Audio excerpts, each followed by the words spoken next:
Hello, everybody. I'm Justina Ivanova, an artificial intelligence researcher from OpenIT Research Unit in Fondazione Bruno Kessler, Italy. First of all, I would like to thank the International Academic Excellence Award for giving me the Best Researcher Award 2024 for my research work.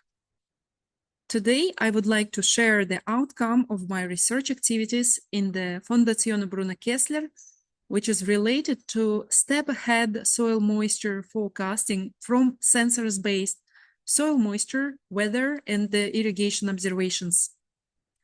The presented study is a literature survey conducted with the goal to understand the current advancement in the domain of soil moisture forecasting from sensors. This literature survey covers several important aspects of the domain. First, it explains what type of sensors are being used for soil moisture measurements. Secondly, it indicates weather variables assessed for forecasting.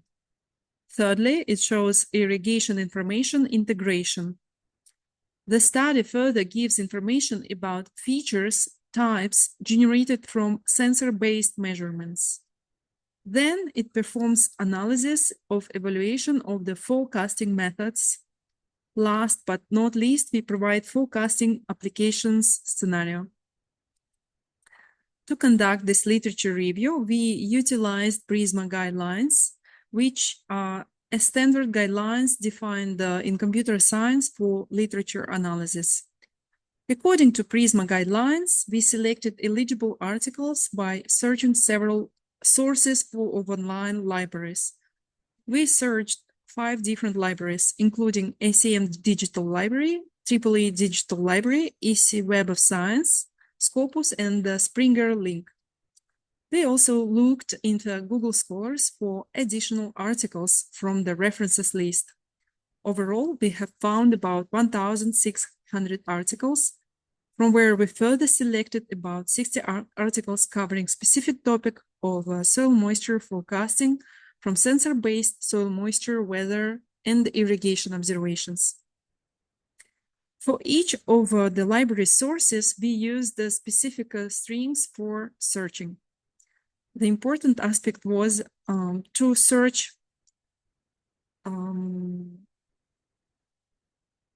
and to find soil moisture forecast between 1st of January of 2014 and 29th of February 2024. We used the synonyms for forecasting, such as prediction and estimation.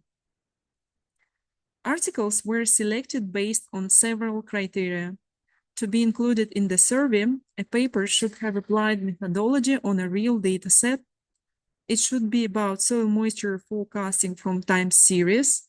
It should also be about soil moisture prediction for irrigation. Paper should have reported metrics on the data set. Paper should have been published in the conference or in the journal.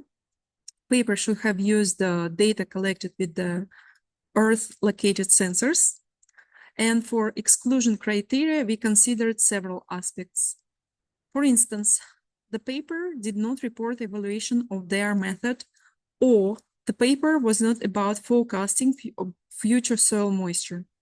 Furthermore, if the paper was not related to irrigation, next, if paper was not related to the soil moisture values, then if the paper did not apply their method on the climatic data, and we excluded papers which were not published in the computer science domain and papers which used satellite-based sensing.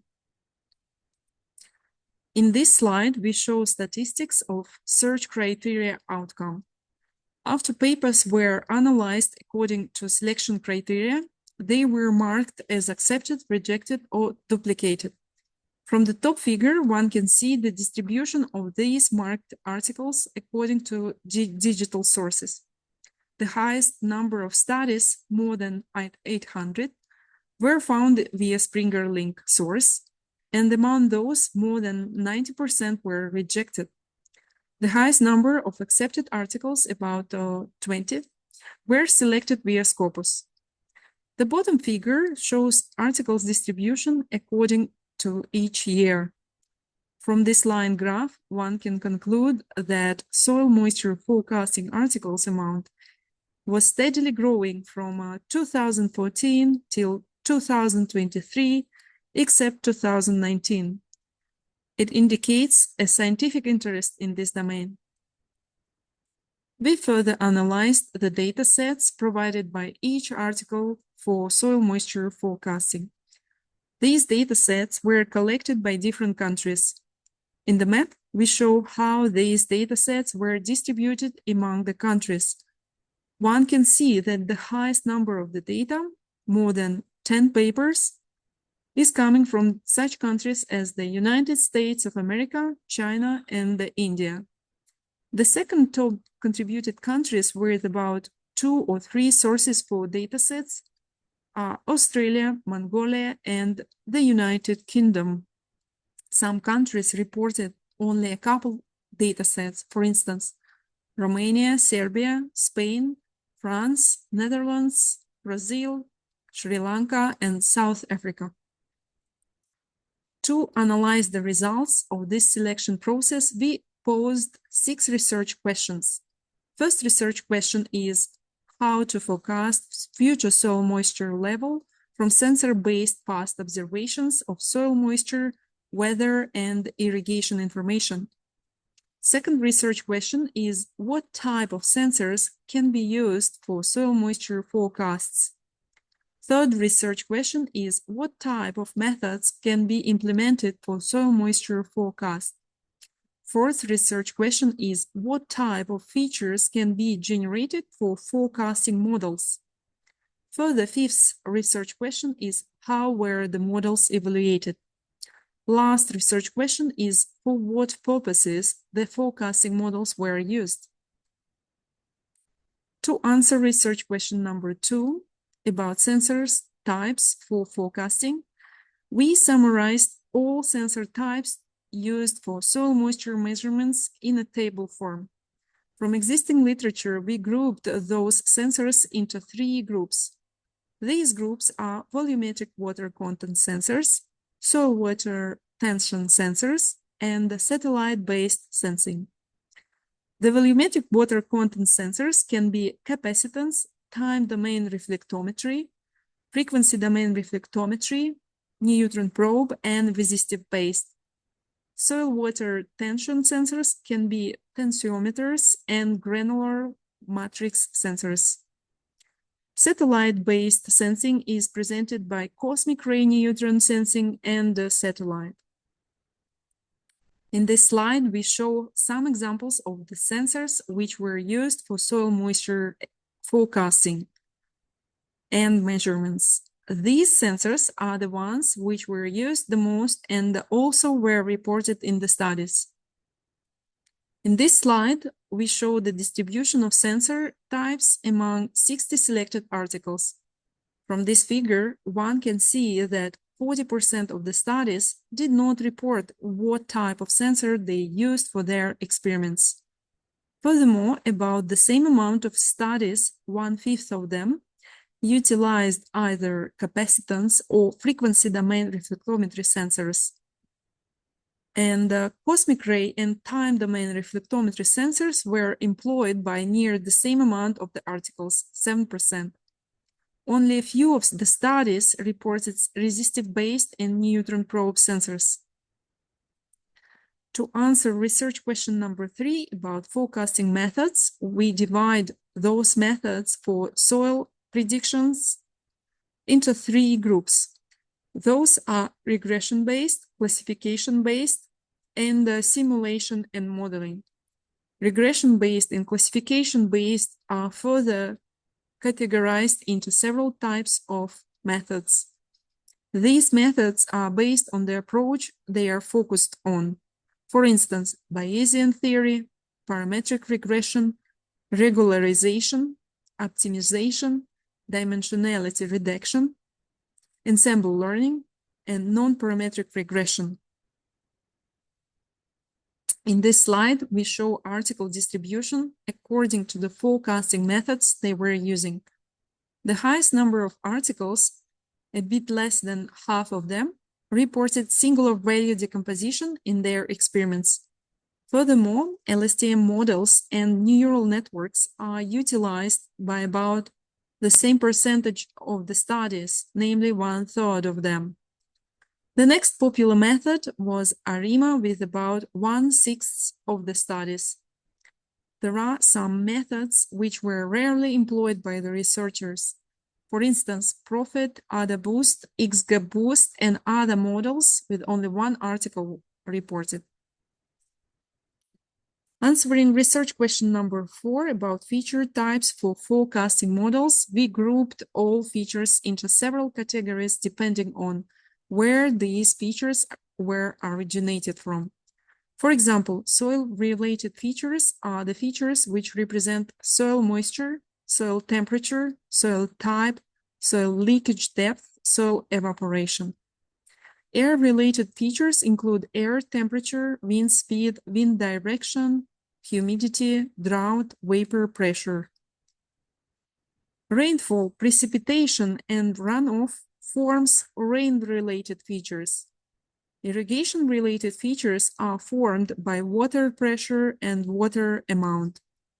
Sun-related features include radiation, light, UV index, sun hours, illuminance. Relief-related features are elevation and the slope. Furthermore, vegetation-related features are categorized by crop evapotranspiration, plant age, vegetation type. Weather-related features show weather prediction, and snow-related features indicate snow depth. Distribution of features among studies is shown in this slide. As expected, soil moisture is the most utilized feature for forecast. More than 90% of the studies reported it. Interestingly, soil temperature is the second frequent feature reported by the scientists. 24 out of 60 articles used it. The third most utilized feature is soil type, with about 7 papers employed. Furthermore, the distribution of air-related features showed that the air temperature is the most frequent parameter being used in prognosis systems. This aspect is followed by humidity and the wind speed. We suggest including such parameters to deliver well-established systems.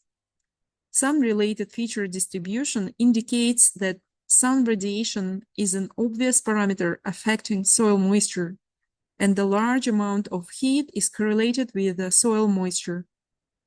In addition, light intensity also plays an essential role with at least 1/10 of the studies employed.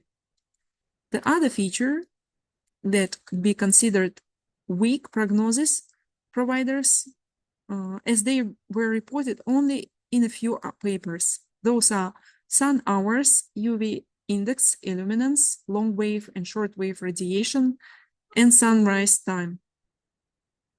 To answer research question number 5 about evaluation metrics, we categorized these metrics based on the methods they were applied to. The metrics are divided into regression-based and classification-based metrics. While regression-based metrics measure the error between real and predicted values, the classification-based metrics measure the number of correctly classified elements. Metrics allocation among studies are provided in this slide. Not surprisingly, root mean squared error is the most frequent evaluation metric.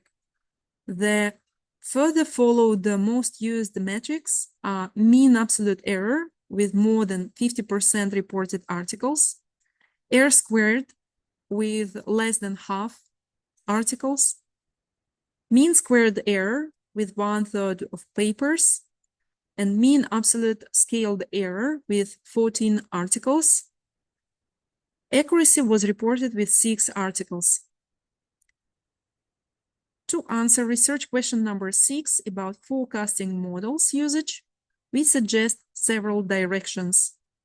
First direction, how the model can be applied, is irrigation planning. The further aspect, which could be covered by forecasting models, is water saving. Next is precision farming, and last is drought monitoring. Thank you for watching this presentation, and if you have any question, please write me in email. Thank you.